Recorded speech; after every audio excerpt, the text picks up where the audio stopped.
Ration card की व्यवस्था, स्वामित्व योजना के अंतर्गत जहां पे उनका मकान है ग्रामीण क्षेत्र में, वहां का मालिकाना अधिकार उन्हें उपलब्ध करवाने का कार्य भी किया गया।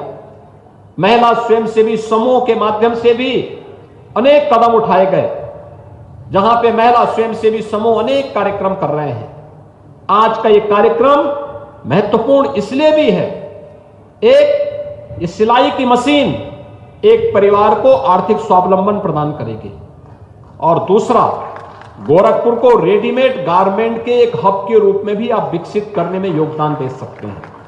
अगर ये सभी मिलकर के एक समूह, अलग अलग समूहों का गठन करके मार्केट से जुड़ जाएंगे, तो मार्केट से कपड़ा मिला, इन्होंने सिलाई की, प्रति नग के हिसाब से उन्हें पैसा मिलना प्रारंभ हो जाएगा। तो इस हिसाब से अगर आप देखेंगे तो हर महिला प्रतिदिन 500 से लेकर के 1000 रुपए आसानी से कमा सकती है एक ही मशीन से।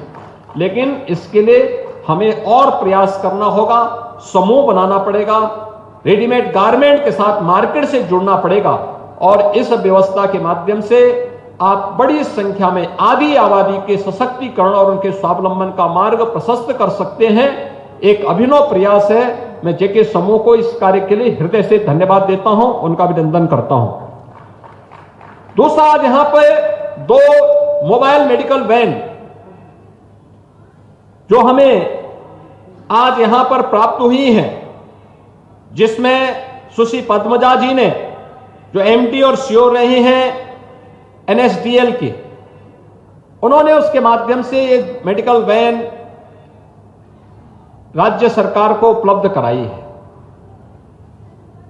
और जब ये 2 मेडिकल वैन का प्रस्ताव मेरे सामने आए, तो मैंने उस समय मेरे मन में आया कि वास्तव में ये मेडिकल वैन सभी प्रकार की मेडिकल इक्विपमेंट से लैस है। पूरी सभी प्रकार के मेडिकल की सुविधाएं इस मेडिकल वैन के माध्यम से मिल सकती हैं। उसमें केवल डॉक्टर बैठे, पैरामेडिक्स बैठे, और अगर गांव में जाएं तो गांव के लोगों को गांव के अंदर ही हॉस्पिटल की सभी प्रकार की सुविधाएं उपलब्ध करवा सकते हैं। और इस देश से इसके लिए कहां इन मेडिकल वैन को उपलब्ध करवाना है, तो मुझे लगा कि पूर्वी उत्तर प्रदेश के 2 प्रमुख क्षेत्र, एक जिसमें वाराणसी के माध्यम से सेवा भारती पहले से वहां पर इस कार्यक्रम को कर रही है, और वहां पर इस कार्यक्रम के माध्यम से उन्होंने वाराणसी में मुसहर जनजाति से जुड़े हुए लोगों के लिए चंदौली के नौगढ़ के माध्यम से जितने भी जनजातीय समूह हैं उनके बीच में जाकर के सेवा के एक बड़े प्रकल्प को आगे बढ़ाया है। और वहां के सेवा भारती के अध्यक्ष श्री राहुल सिंह जी आज स्वयं भी यहां पर आए हैं। वहां के जिला प्रशासन के माध्यम से सेवा भारती इस कार्यक्रम को आगे बढ़ाएगी, जो वहां के वनवासियों के बीच में, जनजातीय समुदाय के बीच में इस कार्यक्रम को लेकर के कार्य करेगी। तो ये वाराणसी के लिए वहां के जिला प्रशासन के माध्यम से इस वैन का संचालन वहां पर होगा, जहां पे डॉक्टर, पैरामेडिक्स और अन्य प्रकार की सुविधाओं का संचालन वहां से उपलब्ध करवाया जाएगा। जरूरतमंदों को दवा उपलब्ध करवाना, आवश्यक जांचें करवाना, ये सुविधाएं वहां पर होंगी। और दूसरा, गोरखपुर से प्रारंभ कराएंगे, जहां पे डॉक्टर, पैरामेडिक्स, दवा की व्यवस्था रहेगी, और दूर दराज के गांवों में, मलिन बस्तियों में, पंटांगिया गांवों में, थारू जनजाति से जुड़े हुए गांवों में, मुसर समाज से जुड़े हुए लोगों के गांवों में, भारत नेपाल के सीमावर्ती क्षेत्रों में इस मेडिकल वैन का उपयोग करके यहां पर मेडिकल की स्वास्थ्य सुविधा उन दूर दराज के गांवों में जहां डॉक्टर प्रत्यक्ष पहुंच नहीं पाता है, वहां पर यह मेडिकल वैन एनएसडीएल और एसबीआई के माध्यम से वहां पर पहुंच करके, प्रशासन के सहयोग से वहां पर पहुंच करके उन जरूरतमंदों को ये सुविधाएं उपलब्ध करवाएगी।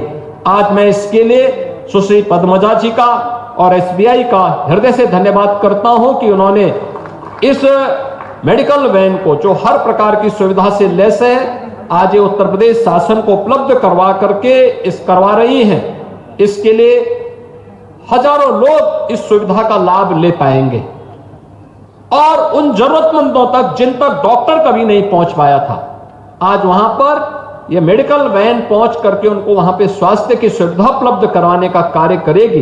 इस विश्वास के साथ आज एक कार्यक्रम यहां पर संपन्न हो रहा है। ये दोनों बड़े महत्वपूर्ण कार्यक्रम हैं। मकर संक्रांति के एक दिन पहले इस कार्यक्रम के साथ जुड़ना एक अभिनव प्रयास है। मैं इसके लिए इन दोनों समूहों को, NSDL को, SBI और JK समूह को एक बार फिर से हृदय से धन्यवाद देता हूं कि जरूरतमंदों की सेवा के लिए हम लोग अपने CSR के मत का बेहतर उपयोग करते हुए उनके स्वावलंबन के लिए, उनके सशक्तिकरण के लिए और उनकी जरूरतों को पूरा करने में अपना योगदान दे रहे हैं। इसके लिए मैं राज्य शासन की ओर से भी उनका हृदय से धन्यवाद देते हुए अभिनंदन करता हूं और आप सभी लाभार्थियों को जो यहां पे प्रत्यक्ष रूप से आत्म सिलाई मशीन प्राप्त कर रही हैं, इनको बधाई देता हूं, मकर संक्रांति की अपनी शुभकामना देता हूं और साथ साथ जिन्हें मेडिकल वैन की सुविधा प्राप्त होने वाली है उनको भी सभी को मैं अपनी मंगलमय शुभकामनाएं देता हूं कि उनको उनके घर में ही स्वास्थ्य की सुविधा इस प्रकार की मेडिकल वैन के माध्यम से हमें प्रदान करने में सहायता प्राप्त होगी। आज के इस अवसर पर एक बार फिर से मैं आप सबको मकर संक्रांति, लोहड़ी और जो भी पर्व और त्योहार इधर हमारे प्रारंभ हो रहे हैं, इन सब की अपनी शुभकामनाएं देता हूं और 22 जनवरी को अयोध्या में प्रभु राम के प्राण प्रतिष्ठा का भी एक भव्य आयोजन होने जा रहा है। आदरणीय प्रधानमंत्री जी के कर कमलों से 500 वर्षों के बाद यह अवसर हम सबके सामने आने जा रहा है। स्वाभाविक रूप से हर सनातन धर्मावलंबी, हर भारतवासी प्रफुल्लित है और प्रफुल्लित इसलिए है कि यह 500 वर्षों के बाद कई पीढ़ियों ने अपने आप को खपा दिया इस आंदोलन के साथ, इस अभियान के साथ, और आज वह अवसर हम सबको प्राप्त हो रहा है। यह भव्य समारोह हम अपनी आंखों से देख पा रहे हैं। मैं इस अवसर पर आप सबको 22 जनवरी के प्राण प्रतिष्ठा समारोह की भी हृदय से अभी से बधाई देता हूं।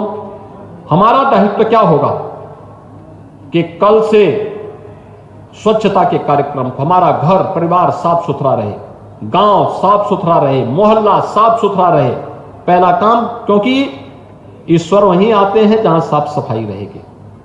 दीपावली के पहले, पर्व और त्योहार के पहले हम अपने घर की लिपाई पुताई पोछा लगा के सब साफ सुथरा करके रखते हैं। तो सबसे पहला काम सफाई का, स्वच्छता का। दूसरा, भगवान के आगमन के पहले अखंड रामायण का पाठ हो, घर के परिवार के लोग आपस में ही राम नाम संकीर्तन का काम करें। परिवार के लोग ही आपस में बैठ करके कार्यक्रम कर सकते हैं। गांव के लोग मिलकर के देव मंदिर में भजन कीर्तन का कार्यक्रम कर सकते हैं। ये 16 से लेकर के 22 तक लगातार चले। 22 को जब अयोध्या का कार्यक्रम चल रहा हो, उसको हम लाइव देखें कैसे कार्यक्रम अयोध्या का हो रहा है। 500 वर्षों के बाद याद करिए कितनी पीढ़ियां खप गई। आपके पूर्वजों ने भी उसमें योगदान दिया होगा, किसी न किसी रूप में योगदान दिया होगा। किसी ने भावनाओं से दिया होगा, किसी ने प्रत्यक्ष रूप से दिया होगा, किसी ने चंदे के रूप में दिया होगा, किसी ने किसी रूप में दिया होगा। इस सभी का योगदान है और सामूहिक योगदान का परिणाम आज वहां पे हम सबको देखने को मिलेगा। हम उस कार्यक्रम को देखें और फिर जब कभी अयोध्या 22 के बाद अवसर मिले तो एक बार अयोध्या में प्रभु राम का दर्शन करके नए भारत का, नए उत्तर प्रदेश में नई अयोध्या और रामलला का दर्शन करने का सौभाग्य भी सबको प्राप्त हो। उड़े देश का आम आदमी यशस्वी प्रधानमंत्री श्री नरेंद्र मोदी जी के इस विजन ने regional and international air connectivity को दिए हैं नए आयाम। नए भारत का नया उत्तर प्रदेश बनकर उभरा है सर्वाधिक इंटरनेशनल एयरपोर्ट वाला राज्य। भगवान बुद्ध की तपोभूमि कुश